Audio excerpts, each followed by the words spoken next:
तो जैसा कि लास्ट एपिसोड में हम लोगों ने देखा था कि मोशन अपने दोस्तों के साथ एक पायरेट शिप के जरिए बहुत ही पहले साउदर्न बॉर्डर तक पहुंच जाता है। वहां पर उसकी मुलाकात यू युआन से होती है जिससे वो पहले भी मिल चुका था, मगर उन लोगों को वहां पर पता चलता है कि यहाँ पर तो ऑलरेडी जंग चल रही है। सिस्टर यू युआन उन लोगों से कहती है कि तुम लोग यहाँ पे मौजूद कुछ कॉर्प्स बॉडी को जला दो, हम लोग टियानबो सिटी की तरफ जा रहे हैं। वहां पर दुश्मनों ने हमला कर दिया है, मगर यहाँ पर मोशन अपने दोस्तों के साथ जैसे उन बॉडीज को जला रहा होता है तो उन्हें पता चलता है कि ये कॉर्प बॉडीज दोबारा से जिंदा हो सकती हैं। और देखते ही देखते दूर मौजूद होंगशेन सेक के कुछ लोग एक रिचुअल परफॉर्म करते हैं और उन बॉडीज को दोबारा से रिवाइव करने की कोशिश करते हैं। जब वो बॉडीज दोबारा से जिंदा होती हैं तो वहां पर और भी कुछ मास्टर्स आ जाते हैं और वो वहां पे मौजूद जितनी भी कॉर्प बॉडीज होती हैं उन सबको जिंदा कर देते हैं और हर तरफ हंगामा शुरू हो जाता है। मगर मोशन अपने दोस्तों को लेकर वहां से फौरन से बचने के लिए दूर निकल जाता है, मगर उन लोगों को दिखाई देता है कि होंगशेन सेक के लोगों ने वहां पर एक डीमन गॉड को समन कर लिया है जो कि बहुत ही बड़ा और काफी पावरफुल है।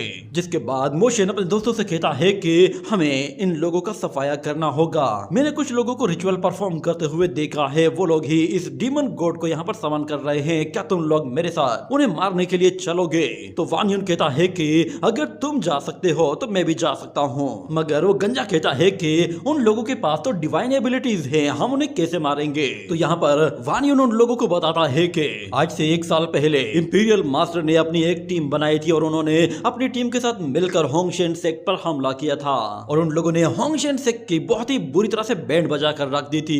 मगर वो गंजा कहता है कि इंपीरियल मास्टर का रियल तो हमसे काफी ज्यादा हाई है और वो एक सोर्ड मास्टर है। मगर यहाँ पर मोशन उन लोगों को समझाता है कि इंपीरियल मास्टर ने सोर्ड कंट्रोल के जरिए उन लोगों को मारा था और हम लोग यहाँ पर अपनी कॉम्बैट टेक्निक के जरिए उन लोगों को हराएंगे।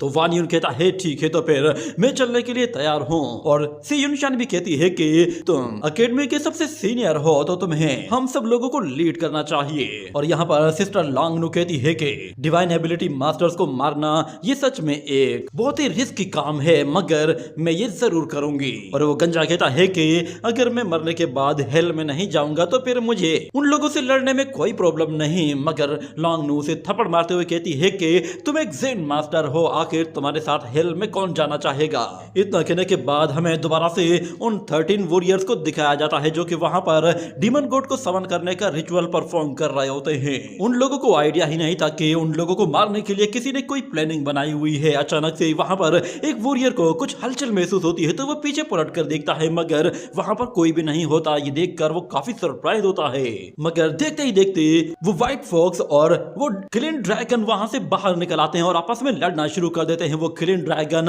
उस फॉक्स को खाने की कोशिश कर रहा था जिस पर वो सारे ही लोग हैरान हो जाते हैं, मगर जब वो क्लीन ड्रैगन उस लिंगर को अपने मुंह में दबोच कर कच्चा चबा जाता है तो वो लोग कहते हैं कि अच्छा, तो ये एक छोटा सा ड्रैगन है जो कि अपना शिकार कर रहा है, इसमें ऐसी डरने वाली कोई बात नहीं। मगर अचानक से वहां पर एक लड़की के चिल्लाने की आवाज सुनाई देती है, जिस पर वो लोग पलट कर देखते हैं तो उन लोगों को वहां पर सी युनशान नजर आती है। वो उन लोगों की तरफ आते हुए एक जगह गिर जाती है और कहती है कि प्लीज मेरी मदद करो, मैं रास्ता भटक गई हूँ और कुछ लोग मेरा पीछा कर रहे हैं। और यहाँ पर वो गंजा भी अपना मौका देखते ही एक बंदे के पास आकर खड़ा हो जाता है और वान युन और मोशन दोनों ही वाइन पीते हुए उन लोगों के बीच में आते हैं और अचानक से अपनी सोर्ड निकालते ही 2 लोगों के गले में सोर्ड्स घुसा देते हैं, जिसकी वजह से उन दोनों का काम तमाम हो जाता है। और वो गंजा भी मौका देखते ही एक वॉरियर पर टूट पड़ता है और उसे हड्डी तोड़ अटैक के साथ उठाकर दूर फेंक देता है। और सी युनशान मौका देखते ही अपनी थ्रेड टेक्निक के जरिए लोगों को बुरी तरह से मारती है और दूसरी तरफ लांगनू और उसका वो वॉल्फ वॉरियर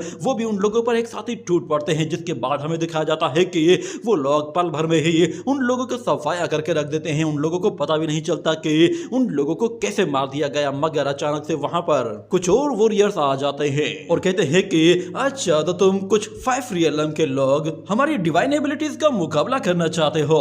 इतना कहने के बाद वहां पर उन लोगों के बीच में फिर से एक घमासान लड़ाई शुरू होती है, जिसमें वो सारे ही डिवाइन वॉरियर्स उन लोगों का जमकर मुकाबला कर रहे होते हैं। और इस मर्तबा क्योंकि वो लोग पूरी तरह से अलर्ट थे तो वो इस मर्तबा काफी तगड़ा मुकाबला कर रहे थे।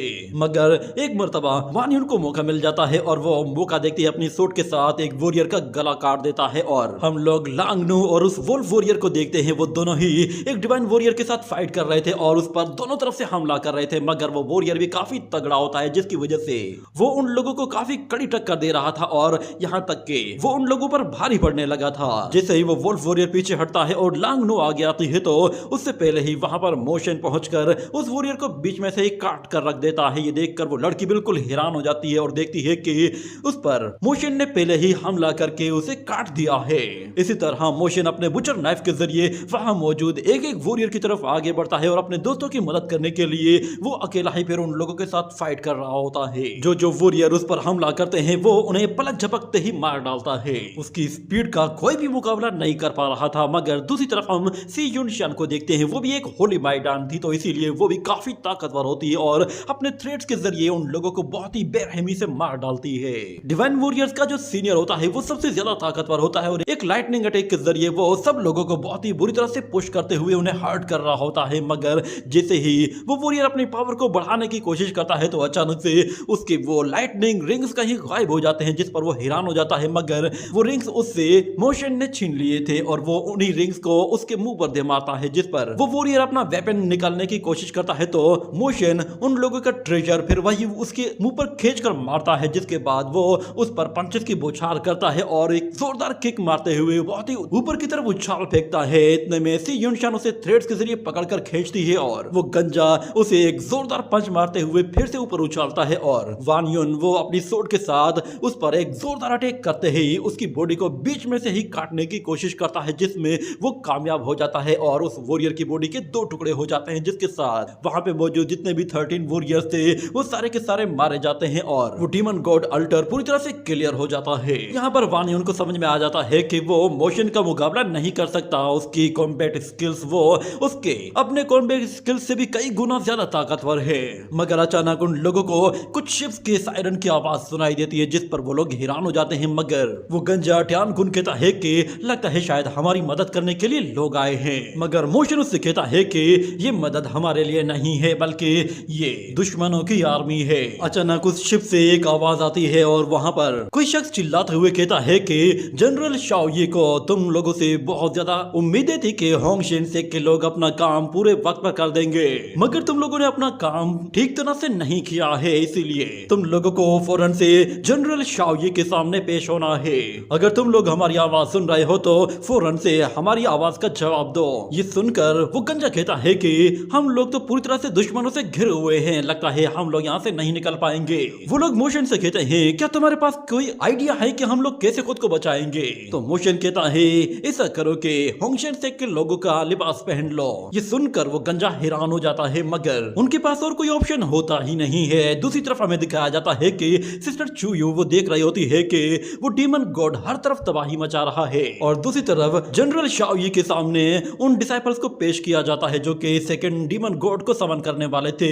वो लोग असल में मोशन और उसके साथी होते हैं, मगर ये बात उस जनरल को पता नहीं थी। वो मोशन और उसके दोस्तों से कहता है कि तुम होंगशेन से के लोग कितने बेवकूफ हो। हम लोगों ने तुम्हारे साथ एग्रीमेंट किया था कि तुम लोग अगर हमारे लिए दो डीमन गॉड समन करोगे तो ही तुम्हारा एग्रीमेंट पूरा होगा, मगर दूसरा गॉड तो यहाँ पर अपीयर हुआ ही नहीं। दूसरे डीमन गॉड के बगैर हम लोग पूरी लीजो आर्मी को कैसे डिस्ट्रॉय करेंगे? मगर यहाँ पर मोशन उसे कहता है कि जनरल प्लीज मुझे एक्सप्लेन करने दीजिए। असल में हम लोग सेकंड गॉड को समन कर रहे थे, मगर यानकांग किंगडम के कुछ लोगों ने हमारे ऊपर हमला कर दिया, इसीलिए हम लोग सेकंड डीमन गॉड को समन करने में फेल हो गए हैं। उस लड़ाई में हमारे बहुत सारे ब्रदर्स और सिस्टर्स मारे गए हैं, जिनका हमें बहुत ज्यादा अफसोस है और हम लोग आपसे माफी चाहते हैं कि हम आपका ये काम नहीं कर पाए। ये कहकर वो पीछे इशारा करता है तो बाकी सारे लोग रोना शुरू कर देते हैं, जैसे कि उन लोगों ने अपने बहुत प्यारों को खो दिया है। मगर जनरल उन लोगों से कहता है कि तुम लोगों ने एक बहुत बड़ी मिलिट्री मिस्टेक की है, जिसकी वजह से पूरा का पूरा मिलिट्री ऑपरेशन डिले हो गया है। तुम लोग जानते नहीं हो कि सिर्फ एक डीमन गॉड इन लोगों के लिए काफी नहीं होगा। हमें सिर्फ एक डीमन गॉड से इतनी आसानी से सक्सेस नहीं मिल पाएगी, मगर क्योंकि अब तुम लोग दूसरा गॉड समन नहीं कर सकते तो तुम लोग हमारे किसी काम के नहीं हो और तुम्हें इस क्राइम की सजा सिर्फ और सिर्फ मौत दी जाएगी। ये देखकर ट्यानकुन बिल्कुल हैरान सा रह जाता है। वो काफी ज्यादा डर गया था, मगर देखते ही देखते वहां पर बहुत सारे सोल्जर्स आ जाते हैं और जनरल शाओये वो सब लोगों को ऑर्डर देता है कि इन लोगों को यहीं के यहीं खत्म कर दो। हम लोग इस बैटल को लड़ने से पहले ही इन लोगों के सर काट कर इन लोगों की सैक्रिफिकेशन देंगे ताकि हमारी ये बैटल अच्छी हो सके। मगर मोशन कहता है कि मैं उस गॉड को अभी भी समन कर सकता हूँ। ये कहने के बाद वो उस डीमन गॉड के ट्रेजर को बाहर निकालता है, जिस पर वो जनरल उससे कहता है कि क्या तुम समन करोगे? तुम तो सिर्फ कुछ लोग हो और वो भी 5 एलिमेंट रियलम के लोग हो, क्या तुम समन कर पाओगे? तो मोशन कहता है कि तुम मुझ पर छोड़ दो। ये कहने के बाद वो उसी डीमन ट्रेजर को यूज करते हुए वहां पर डिमोनिक मंत्र पढ़ना शुरू करता है। तो हमें दिखाया जाता है कि उसकी वो टेक्निक काम करना शुरू कर देती है और देखते ही देखते कुछ ही देर के अंदर वहां पर एक डीमन मूर्ति अपीयर होती है। ये डीमन मूर्ति सेम टू सेम पहले वाली डीमन गॉड मूर्ति की तरह ही होती है, जिस पर जनरल कहता है ठीक है, ये लोग अभी भी हमारे काम के हैं। वो मोशन से कहता है कि ठीक है, तुम्हारे पास अभी भी अच्छा मौका है, अभी भी ये जंग चल रही है और तुम अभी भी इस जंग में अच्छी तरह से पार्टिसिपेट कर सकते हो। और ये बात हमेशा याद रखना कि तुम लोग आज इस जंग में एक हीरो का रोल प्ले कर सकते हो। एंशिएंट टाइम से लेकर आज तक हमेशा जितनी भी जंगें हुई हैं, उन जंगों में हमेशा लोगों ने नए नए हीरोज को जन्म दिया है। ऐसी वार्स में हमेशा लोग अपनी सबसे अल्टीमेट पावर्स को यूज कर पाते हैं। ऐसा इसलिए होता है क्योंकि हर एक वॉरियर अपनी जान की बाजी लगाता है, क्योंकि उसे पता होता है कि अगर वो अपना पूरा जोर नहीं लगाता तो उसकी अपनी जान जाएगी। यही वजह है कि इन वार्स में हमें अल्टीमेट्स और सुप्रीम टेक्निक्स देखने को मिलती हैं। मैंने कभी सोचा भी नहीं था कि होंगशेंग सेक्ट के लोगों के पास भी कोई इस तरह का जीनियस होगा जो कि अकेला ही किसी डीमन गॉड को समन कर पाएगा। अगर तुम इस गॉड को फिर से समन कर लेते हो तो फिर ये जंग और भी ज्यादा खतरनाक और खूंखार हो जाएगी। तुम्हारे पास अभी भी एक अच्छा सा मौका है, तुम अपने आप को इम्प्रूव कर सकते हो और इस गॉड को समन करके हमारी मदद कर सकते हो। मोशन के यहाँ पर दोस्त उससे कह रहे होते हैं कि डीमन गॉड को समन करने के लिए तो बहुत ज्यादा स्पेल्स और एनर्जी खर्च करनी पड़ सकती है, हमारे पास तो कुछ भी नहीं है। पर मोशन कहता है कि सही जगह पर सही स्पेल को यूज करना ही सबसे बेस्ट ऑप्शन होता है। हमें अगर ये बैटल जीतनी है तो इसके लिए हमें एक छोटा सा रिस्क लेना ही होगा। हमें कोई ऐसा काम करना है कि जिससे हम लोग हजारों वॉरियर्स पर एक साथ कंट्रोल कर लें। और दूसरी तरफ जनरल शाओगी उन लोगों से कहता है कि मैंने तुम लोगों की जान बख्श दी है, जिस पर मोशन कहता है कि जनरल आपका बहुत बहुत शुक्रिया कि आपने हमें एक और मौका दिया।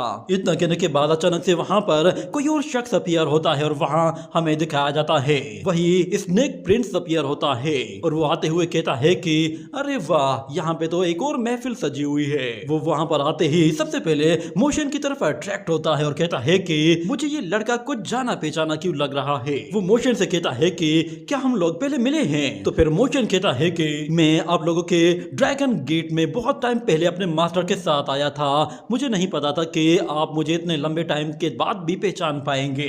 ये बात उस लड़के को कुछ हजम नहीं होती, मगर वो फिर भी उस पर भरोसा कर लेता है। और फिर वो जनरल शाओगी से कहता है कि हो सकता है कि ये होंगशेंग सेक्ट के लोग मेरे काम आ जाए, मैं इन लोगों को अपने साथ टियानबो सिटी लेकर जाऊंगा। तो वो जनरल कहता है क्यों, क्या जनरल लोंग के पास कोई और प्लान है? तो वो स्नेक वॉरियर कहता है कि हम लोगों के पास एक अलग ही प्लान है। सुनने में आया है कि इंपीरियल आर्मी अपनी व्हाइट टाइगर आर्मी को यू युआन की मदद करने के लिए भेज रहा है। वो आर्मी टियानबो सिटी से होते हुए ही लीजू सिटी में आएगी। और क्योंकि टियानबो सिटी साउदर्न बॉर्डर में अंदर आने का और बाहर जाने का रास्ता है, तो इसीलिए जनरल लोंग ने प्लान किया है कि हम लोग लीजू आर्मी को टियानबो सिटी के चारों तरफ से घेर लेंगे, ताकि हम लोग साउदर्न बॉर्डर को पूरे लीजू सिटी तक कंट्रोल कर सके। और इसी के लिए हम लोग एक और डीमन गॉड को समन करना चाहते हैं जो कि वहां मौजूद लीजू आर्मी के साथ थोड़ा सा टाइम स्पेंड करे और हम लोगों को मौका मिले कि हम लोग लीजू आर्मी पर पूरी तरह से चढ़ दौड़े। ये कहने के बाद वो मोशन के कंधे पर हाथ रखता है और कहता है कि अगर तुम एक डीमन गॉड को समन नहीं कर पाए और हमें धोखा दिया तो फिर याद रखना कि हम तुम्हारी बॉडी के छोटे छोटे टुकड़े कर देंगे। सुनकर जनरल शाओ ये कहता है कि ठीक है, तो फिर हम लोगों ने होंगशेंग के इन लोगों को जनरल लोंग के हवाले कर दिया है। आप लोग अब यहाँ से जा सकते हैं क्योंकि हम लोग अब लीजू आर्मी की तरफ आगे बढ़ रहे हैं। और दूसरी तरफ हमें दिखाया जाता है कि वहां पर अभी भी दोनों तरफ से आग ही आग नजर आ रही होती है। यहाँ पर वो डीमन गॉड हर जगह तबाही मचा रहा होता है। यहाँ पर एक तरफ तो 9 नेदर गेट और दूसरी तरफ इमोर्टल सेक्ट दोनों ने मिलकर हल्ला बोल दिया था। और यहाँ पर एक वॉरियर आता है और वो मिस्टर चुयू से कहता है कि जनरल, हमें अभी अभी एक खबर मिली है कि जनरल शाओगी और वो डीमन गॉड दोनों ही इसी तरफ आगे बढ़ रहे हैं। वो जनरल जैसे ही यू युआन के करीब पहुंचता है तो वो आते साथ ही सिस्टर चुयू से कहता है कि कॉर्प्स इमोर्टल सेक्ट और 9 नेदर सेक्ट ने तुम लोगों को चारों तरफ से घेर लिया है। मिस्टर चुयू को कहता है कि क्या तुम अब भी उस इंपीरियल मास्टर की लॉयल बनकर रहोगी। हम दोनों एक ही किंगडम से हैं जिन लोगों ने अपने किंगडम को खोया है। उस इंपीरियल मास्टर ने न सिर्फ हम लोगों को सरेंडर करने पर मजबूर कर दिया था, बल्कि उसने हमारी इतनी ज्यादा इंसल्ट की थी कि जो आज से पहले कभी किसी ने नहीं की थी। मगर अब बदले का वक्त आ चुका है। हम लोग उनके खिलाफ जंग लड़ेंगे और अपने किंगडम को दोबारा से उनसे हासिल करेंगे। क्या तुम उस इंपीरियल मास्टर के अगेंस्ट फिर से कोई जंग लड़ना नहीं चाहती? क्या तुम उनके साथ गद्दारी नहीं करना चाहती? मगर यहाँ पर प्रिंसेस चुयू से कहती है कि तुम इसीलिए गद्दारी कर रहे हो ना कि तुम्हारा किंगडम वो भी इसी तरह ही इंपीरियल मास्टर ने अपने अंडर में ले लिया था और तुम लोगों ने उनके आगे सरेंडर कर दिया था। मगर जहां तक बात मेरे युयुआन किंगडम की है, मैं सिर्फ अपने किंगडम के लोगों की परवाह करती हूँ। हम लोग हराए नहीं गए, बल्कि हम लोगों ने वॉलंटियरली खुद ही अपना किंगडम इंपीरियल मास्टर के हवाले कर दिया था। हम दोनों के रास्ते बिल्कुल अलग हैं। हम दोनों ही एक दूसरे के अपोनेंट हो सकते हैं, ना कि हम दोनों एक ही साथ एक ही मिशन को लेकर आगे बढ़ सकते हैं। मगर जनरल शाओगी कहता है, क्या तुम पागल हो? तुम अपने लोगों को मरवाना चाहती हो? ये सुनकर वो लड़की थोड़ा सा डर जाती है। मगर दूसरी तरफ हमें दिखाया जाता है इंपीरियल मास्टर के साथ कुछ लोग मौजूद होते हैं। वो लोग कहते हैं कि हमें प्रिंसेस चुयू को वापस बुला लेना चाहिए, क्योंकि जनरल शाओगी ने अपने चुनयी किंगडम के खातिर गद्दारी करना शुरू कर दी है और वो अपनी आर्मी लेकर आगे बढ़ चुका है। वो लोग इंपीरियल मास्टर से कहते हैं कि अगर आप उस युयुआन प्रिंसेस पे भरोसा कर रहे हैं कि वो चुनयी किंगडम के शाओगी का मुकाबला करेगी और वो व्हाइट टाइगर आर्मी का भी साथ देगी, तो ऐसा नहीं हो सकता। कहीं ऐसा ना हो कि वो दोनों ही फिर एक साथ मिल जाएं और फिर पूरा लीजू सिटी ही हमारे हाथों से निकल जाए और साथ में चुनयी किंगडम भी हमारे हाथों से चला जाएगा। इस तरह पूरा का पूरा साउदर्न बॉर्डर भी हमारे हाथों से निकल जाएगा। फिर हमारे हाथ कुछ भी नहीं रहेगा, ना ही हम लोग दोबारा उसे कभी हासिल कर पाएंगे। इतने में हमें दिखाया जाता है वहां पर प्रिंसेस चुयू का वो ब्रदर आता है, तो इंपीरियल मास्टर वो उसे कोई चीज हाथ में थमा देता है और कहता है कि लीजू अब तुम्हारे हाथ में है, मैंने सब कुछ तुम्हारे हवाले कर दिया है। ये सुनते ही वो जनरल फौरन से अपनी आर्मी को लेकर वहां से चला जाता है और इंपीरियल मास्टर वो अभी भी कुछ सोच रहा होता है। मगर हमें दिखाया जाता है कि प्रिंसेस चुयू का वो ब्रदर फौरन से अपनी आर्मी को लेता है और अपनी सिस्टर की मदद करने के लिए निकल पड़ता है। दूसरी तरफ इंपीरियल मास्टर को फिर से एक आदमी की आवाज सुनाई देती है। वो कहता है कि आजकल तुम किसी के दिल के साथ खेल नहीं सकते, खासतौर पर किसी ऐसे इंसान के साथ तो बिल्कुल भी नहीं कि जिसे तुमने सरेंडर करने पर मजबूर किया था। अगर इन लोगों ने तुम्हारे साथ गद्दारी कर दी तो फिर यकीन जानो कि ये तुम्हारे लिए एक बहुत बड़ी रुकावट बन जाएंगे। मगर इंपीरियल मास्टर ने क्या कुछ प्लान किया हुआ होता है उसके बारे में किसी को कोई आइडिया नहीं था। और फिर अगले सीन में हमें दोबारा से उसी स्नेक प्रिंस को दिखाया जाता है। वो अपने उस जायंट स्नेक के साथ जैसे ही अपने क्लान में वापस आता है तो उसके सेक के लोग उसे वहां पर वेलकम करते हैं, जिस पर वो वॉरियर कहता है, मुझे बताओ कि यहाँ पर सिचुएशन क्या है। तो एक वॉरियर कहता है कि इंपीरियल मास्टर ने यानकांग किंगडम की टाइगर आर्मी को युयुआन किंगडम की तरफ भेज दिया है। वो लोग उस इम्प्रेस की मदद करने के लिए जा रहे हैं। यहाँ पर मोशन भी होता है और वो उन लोगों की बात सुन लेता है। उसे पता चल जाता है कि जनरल युआन वो अपनी सिस्टर की मदद करने के लिए निकल पड़ा है। और वो स्नेक प्रिंस कहता है कि अच्छा, तो टाइगर आर्मी वो लीजू सिटी के लिए आगे बढ़ना चाहती है, तो फिर ये हमारे लिए एक परफेक्ट मौका है। क्यों ना हम लोग बीच रास्ते में ही उन लोगों का पत्ता साफ कर दें। हम लोग फौरन से एक डीमन गॉड को समन करते हैं और उनके रास्ते पर खड़ा कर देते हैं। मगर यहाँ पर मोशन उन लोगों से कहता है कि डीमन गॉड को समन करने के लिए हमें व्हाइट बॉर्न अल्टर की जरूरत पड़ने वाली है, जो कि 36 फीट लंबा हो और पूरा का पूरा बोन से बना हुआ हो और उसके सरफेस में बहुत सारी हड्डियों के ढांचे हों और खास तौर पर स्कल्स पड़ी हुई हों। अगर यहाँ पर ये नंबर्स पूरे नहीं होते तो फिर आपको कुछ और लोगों को मारना होगा ताकि उनकी हड्डियों को भी इस्तेमाल किया जा सके।